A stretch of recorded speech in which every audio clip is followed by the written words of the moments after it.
प्रदेश के मुख्यमंत्री मोहन यादव ने कहा कि प्रधानमंत्री मोदी के नेतृत्व में जिस प्रकार से पूरे देश में भाजपा के प्रति जनता का प्रेम बढ़ रहा है और हमारी सरकार ने जो अच्छे काम किए हैं, उन कामों की साख के बलबूते पर हम महाराष्ट्र में फिर से एक बार सरकार बनाएंगे। मुख्यमंत्री हेमंत सोरेन ने आरोप लगाया है कि भारतीय जनता पार्टी झूठे प्रचार के माध्यम से उनकी और राज्य की छवि खराब कर रही है। बीजेपी ने सोरेन के आरोपों पर पलटवार करते हुए कहा कि झामुमो नेता ने विधानसभा चुनाव में पहले ही हार मान ली है।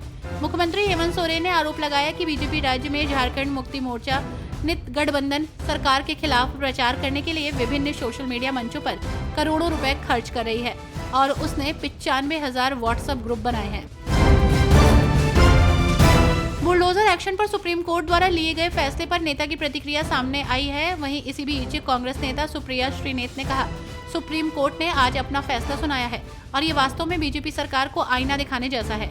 खासकर उत्तर प्रदेश में, देश भर में बीजेपी सरकारों की ओर से की जा रही अत्यधिक मनमानी कार्रवाई, चाहे वो उत्तर प्रदेश हो या मध्य प्रदेश, गैर कानूनी है, नहीं होनी चाहिए। महाराष्ट्र के धुले में एक सार्वजनिक रैली के दौरान केंद्रीय गृह मंत्री अमित शाह ने कहा, महाविकास आघाड़ी केवल तुष्टीकरण करना चाहती है। सत्ता हासिल करने के लिए उद्धव जी बाला साहब ठाकरे के सभी सिद्धांतों को भूल गए हैं। उद्धव बाबू, आप कौन हैं? आज आप उनके साथ बैठे हैं जिन्होंने औरंगाबाद का नाम बदलने, राम मंदिर निर्माण, धारा 370 को हटाने और पाकिस्तान के खिलाफ सर्जिकल स्ट्राइक पर आपत्ति जताई थी। महाराष्ट्र के लोगों के सामने दो स्पष्ट पक्ष हैं।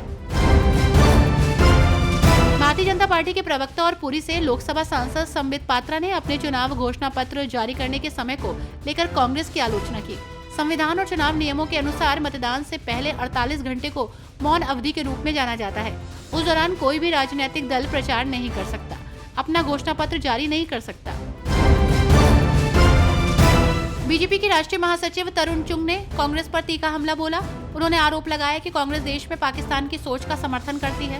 उन्होंने कहा कि जम्मू कश्मीर विधानसभा में कुछ लोग पाकिस्तानी आकाओं को खुश करने के लिए काम करते हैं। सीएम धामी आज विधानसभा भवन भराड़ीसैंण में आयोजित बैठक में शामिल हुए। इस दौरान उन्होंने उत्तराखंड में सख्त भू कानून के संबंध में भू कानून के लिए बनाई गई समिति और अन्य पूर्व उच्चाधिकारियों एवं बुद्धिजीवियों के साथ भू कानून के ड्राफ्ट पर चर्चा की। बैठक में मुख्यमंत्री ने कहा कि राज्य सरकार भू कानून को लेकर अत्यंत गंभीर है। हरियाणा में अब तक नेता प्रतिपक्ष का चुनाव नहीं किया गया है, जिस पर विरोधी सवाल उठा रहे हैं।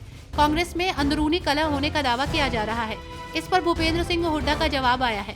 भूपेंद्र सिंह हुड्डा ने कहा कि किसी को कोई दिक्कत नहीं है, प्रस्ताव नेतृत्व को भेज दिया गया है। भूपेंद्र सिंह हुड्डा ने कहा, मतभेद का सवाल कौन उठा रहा है, पार्टी ने प्रस्ताव भेज दिया है। बिहार उपचुनाव को लेकर नेताओं की प्रतिक्रिया सामने आ रही है। बड़े बड़े दावे किए जा रहे हैं। इस बीच नेता प्रतिपक्ष तेजस्वी यादव ने बिहार में हुए उपचुनाव को लेकर कहा कि मुझे लगता है कि ये चुनाव महागठबंधन के पक्ष में होगा। उन्होंने कहा कि हर कोई वर्तमान सरकार से परेशान है। अपराध और भ्रष्टाचार बढ़ रहा है। लोग बिजली बिल, भूमि सर्वेक्षण से परेशान हैं। यहाँ कोई सरकार नहीं है। महाराष्ट्र चुनाव को लेकर राज्य का सियासी पारा हाई चल रहा है। इस बीच सुप्रीम कोर्ट की अजीत पवार गुट को नसीहत है। दरअसल न्यायमूर्ति सूर्यकांत की पीठ ने कहा कि शरद पवार और उनके भतीजे अजीत पवार सुप्रीम कोर्ट के चक्कर लगाने की जगह चुनाव पर ध्यान देना चाहिए।